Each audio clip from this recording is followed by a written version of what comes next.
Hey everyone, welcome back to the channel, where we dive into real-life stories of love, betrayal, and emotional struggles.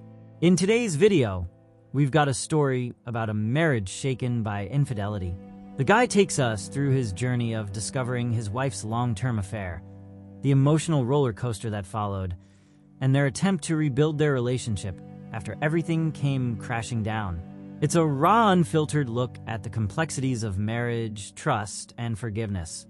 So sit back and listen as we unfold this intense and emotional story of betrayal, self-doubt, and the hope of reconciliation.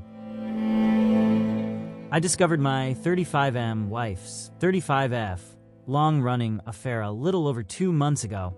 We are trying to reconcile, but I am racked with self-doubt and anxiety that I never had before.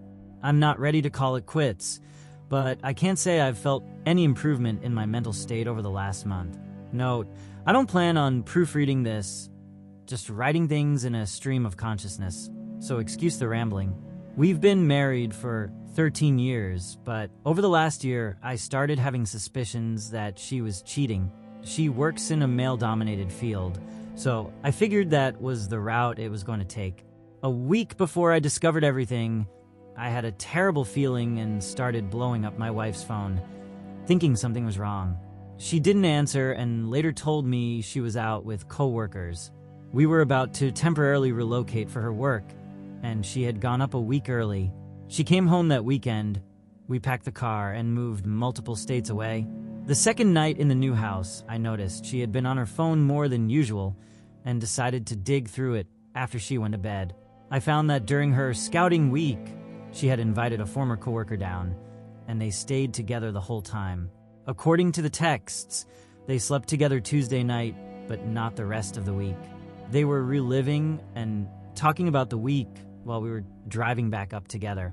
I confronted her, and she admitted she slept with him, but claimed it wasn't planned. She explained that she had been close friends with him for a long time, and he was going through a divorce. She was just giving him a place to stay for the week, and after having too many drinks and confiding in one another, it happened. She didn't try to blame me for anything. When I asked her why, she just said, "I don't know." We talked more, and I asked if it had happened before, but she said no. The text seemed to indicate that this was true. I packed my things and went back home the next day. Over the next week, I considered my next steps, divorce, and what life without her would look like after all this time. I contacted her and we talked a lot over a few days. We both agreed we wanted to work on it and try to make it work. We signed up for couples therapy and kept trying to move forward. Of course, I was still paranoid, so I went through her phone again a week later. She was still talking to him, though not sexually anymore. I read her sister's messages and found out this had been an 8-year emotional affair. She had viewed him as a confidant the whole time. It started when he trauma dumped on her constantly, and she started confiding in him as I struggled with my PTSD. There was no indication of anything sexual from her sisters or his messages. I confronted her again, and she admitted she was still talking to him. She said she would cut off all communication. We were traveling at the time. She was going back to her work, and I had to travel for mine. When we separated, she called him to say she needed closure. They talked for a while and then broke things off. So far, all indications are that she has kept her word.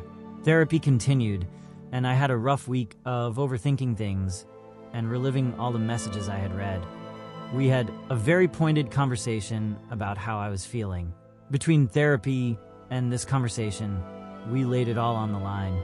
She admitted she had felt like I hadn't prioritized her for a long time. I worked too much, and even when I wasn't working, I was often on my phone monitoring work things. I have to admit, that's pretty true. I'm obsessive with work and travel a lot. He was always a confidant, and that relationship grew slowly over time. She hadn't been open with me for a long time because she felt like I was distracted and didn't prioritize her. She admitted that when I did put distractions aside, I was emotionally supportive, but she still couldn't bring herself to be honest with me. Her sister's messages revealed that she wasn't sure if she loved me anymore. I asked her about this, and she said it was true. However, during the week I was gone, and she thought everything was over, and with the time we've spent together since then, plus the work we've done in therapy, she realized she does love me. She took responsibility, saying that even though she had felt alone, it was no excuse to cheat. She hurt me and knows it's going to take time if I ever forgive her, but she wants to put in the work and show me that she loves me. On my side, I admitted that I had felt like she hadn't been emotionally supportive of me throughout our marriage. We talked about my PTSD, and she admitted she didn't know how to support me or what might make things worse, so she chose to do nothing. I had a lot of anger issues at the time, and she admitted she had considered divorce then. That's when the emotional affair began. I had categorically refused therapy back then, and instead tried to work through it with other veterans. She acknowledged that I've come a long way. I told her that I've tried to be more open about my feelings and struggles, but I often pull back because she doesn't acknowledge my vulnerability. She again admitted that she doesn't know what I need when I'm vulnerable, but she wants to support me. Her family is extremely emotionally closed off. We talked about this, and I explained what I need when I'm struggling. She apologized for making me feel alone and ostracized. We also discussed our sex life, how I hate feeling like I always have to initiate. When we do have sex, it's great, but it feels like a struggle to maintain it. At this point, our recent sex life since my return has been better than ever.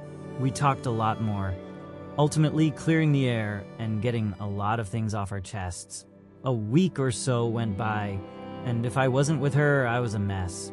I was still overthinking everything, extremely paranoid, and somewhat depressed.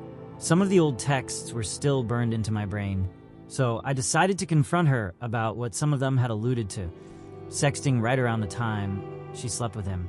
She admitted that over the last 6 years, they had exchanged nudes periodically. This hit me hard. Nudes were never something she was willing to share with me, not during my deployments or during any of my work travel. This also revealed that the only reason they hadn't had sex before was because it was geographically inconvenient. She had originally claimed she hadn't used a condom with him because she hadn't planned to cheat, and it just happened. This blew that excuse wide open, not that I ever fully believed it anyway.